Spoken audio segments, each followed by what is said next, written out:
Over the past 5 years, the FTSE 250 has risen by around 70%. That's more than double the 31% gain seen on the FTSE 100.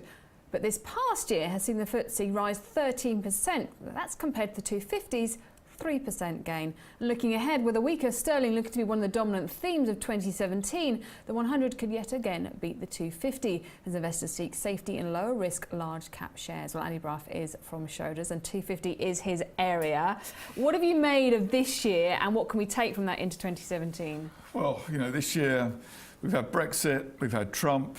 I don't think I can stand any more excitement, really. It's been a year where actually the fundamentals of the UK economy have been quite solid. If we believed everything that people were saying after Brexit, then we'd have sold our house, we'd have emigrated to Europe or the US.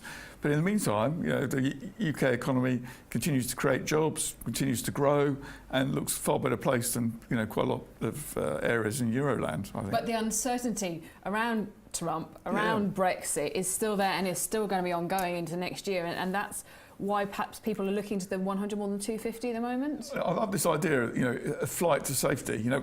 Equity is a risk capital. And equity is what you've got left after you've paid off all your debt. Yeah, all the company's paid off all its debt. So when you look at it, you want to be in companies that typically are going to pay you a rising stream of dividends from a rising stream of earnings. Now, when I look at our sort of investment trusts, the underlying companies have increased their dividends by circa 20-25% this year, far faster than you've seen in the FTSE 100. Indeed, the payout ratio, i.e. the amount of money a FTSE 100 company is paying out as a percentage of its profits, is currently about 70%. Big number. In the 250 it's sort of 48%, but people have gone weakness of sterling. Fantastic. 70% of earnings of the FTSE 100 are overseas. Let's get involved there, and that's what we've seen. And I think fundamentals will reassert themselves. We've been through periods like this before where people go, that's it. After Brexit, my mum phoned me up and said, my portfolio, it's all over. I've got a lifetime of penury ahead. And I'm thinking, Mum, you're 81. Anyway, I said, look, Mum, have you got more income from your shares this year than last year? She said, don't be stupid, you're an idiot. My portfolio's collapsed. And I said, Mum, just do me a favour, go and have a look. She said, well, I have. So I said, look, so actually fundamentals will reinsert themselves. Yeah. But that's what will happen next year. How much will they reinsert themselves? Because that weaker sterling story is still going to be there, and a lot of the stories of this year are still going to be there. So how much will the fundamentals come back in, and so what are you looking for from the 250? Well, I think what I'm looking for is, against the euro, I think sterling will be back to where it was pretty soon. So if you think, don't buy holiday currency just yet, that's not a forecast. Against the dollar, it might be a bit of a longer haul, but because the US is sort of putting up interest rates.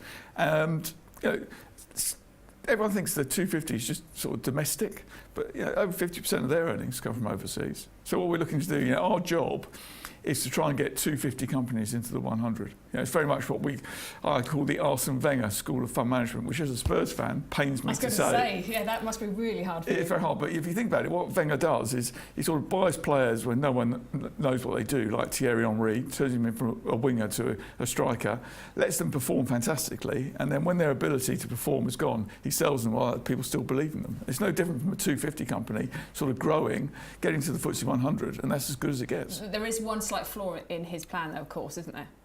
Who? In Arsene Wenger's. Go on, was it? Well, that is the actual ultimate end result. Yeah. Yeah, I know. Is that the same then for the companies, FTSE 250 companies? Yeah, because what happens then is they lose their ability to perform. Yeah. That's it. And so we recognise that, and we've sold them to the FTSE 100 buyers, and they think they're great. Come back again. And then they come back and reinvent themselves. That's what happens. Okay, so where sort of are we looking for in terms of the FTSE 250, where we're trading around the 176 level at the moment? What would you be looking for the 250? Well, or is it more of the individuals rather than the index as a whole?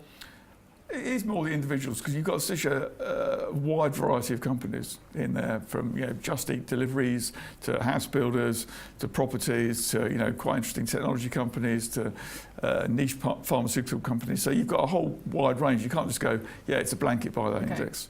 You've got to look at the stocks. Well, let's look at the individual ones. I know you've always been sort of house builders has been one area that you've always looked at. Does that continue? Yeah, we still are house builders, because you look at the dividend increases.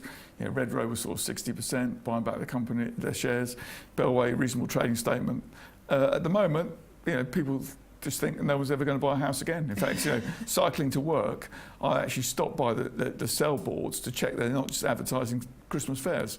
Which often they do. Which often they do. But population of the country is still growing. You cannot live in a virtual house. Come and live near me and you'll see all the houses going up, and you know there's no issue with the house builders at the moment because they are just flying up. Let's look at then some of the companies. Yeah. If not you're still with house builders. Are there any other areas that you want to be looking at? Well, we're trying to look at those companies which perhaps have had a tougher time recently, reinventing themselves. And I've kind of picked out sort of three, or companies which are changing. One thing we look at is sort of inflation.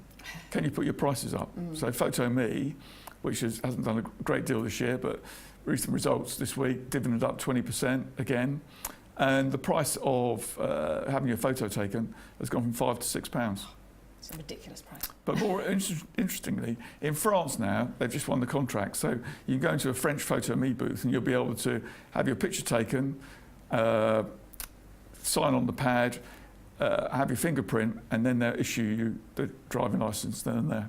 So, and this technology will actually work for passports. So that's the thing, it's about that continuous evolution of it rather than just what it used to be. According to the management of this company, the most forged passport in Europe is the British passport. They reckon between 2 and 6 million are forged.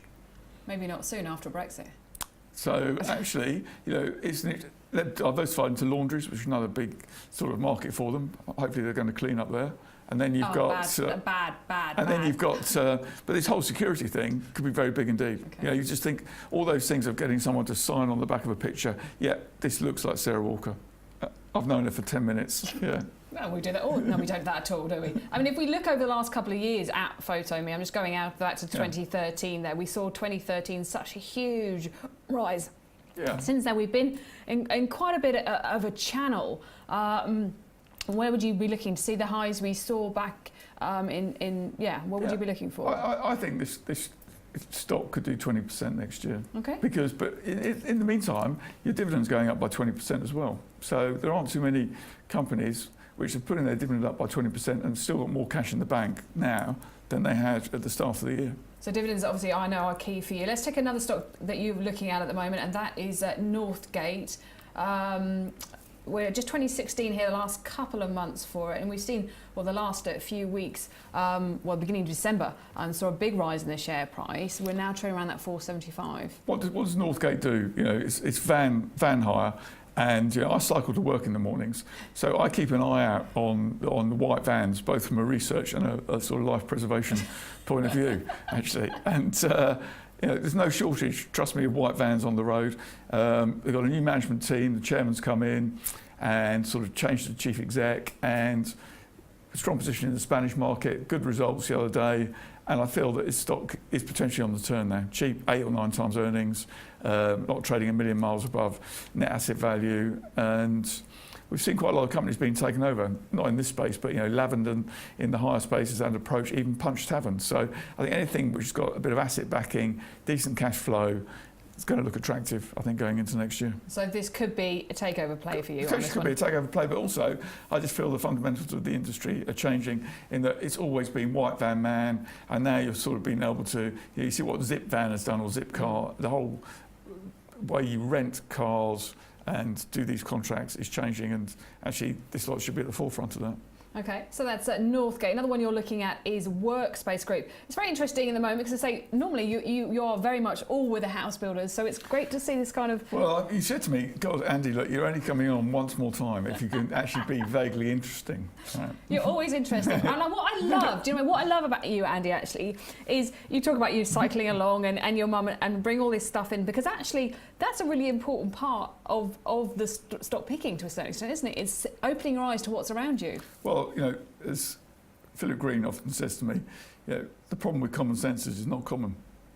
And people overcomplicate these sort of things. And so we're talking about Workspace. This is a stock which got absolutely hammered on Brexit, we didn't hold it then, and we started a position shortly after that. And this is how the city gets caught up. 3 numbers on the front page of this company's results: earnings up 15%, dividend up 40%, net asset value down 1%. Now, which number do you think the analysts focused on? Let's think about that one. Yeah. So actually, the way we work is changing. Okay, so co-working is becoming more and more prevalent. If you just walk down to Moorgate, there's a huge WeWorks there. If you go up to Camden, this whole co-working thing. Even Schroders, we're in our new office on London Wall, we're going to have agile desking. So snap. Agile desking, which means, so what I've been doing is going to yoga, Pilates, stretch, so I can just move effortlessly between desks. And Workspace have got this sort of market sort of cornered. So we took advantage of the price fall, and I think you're going to see more and more companies looking to take small amounts of space. I'm a big fan of the UK economy for the next few years, because I think the companies I see, both in a private basis and at the small end, incredibly entrepreneurial, and by having something like a Workspace, you can take a small amount of space and then you can grow with it. I do this thing for Prince Andrew, Pitch at the Palace. I'm loving all these name dropping just for Pitch at the Palace, and one of them was called Doctify about 18 months ago, and they started off with 2 workers up in Camden. They've now expanded to sort of 30, 35, and they've been able to do that. Flexible spaces, rents, low rents, leases 2 to 3 years, and so agile working and agile space, I think, go together. And should be a good share next year. So will we back above the 850, which we saw before the Brexit referendum? I think property looks good. I think it's quite interesting. Sovereign wealth funds immediately wrote down some of their London holdings and have now written them back. There's not a huge amount of space coming on. Rents are pretty solid. But people look at it on a yield basis. I try and look at these things on a sort of earnings basis, because that's what you're paying the dividends out of, is the earnings.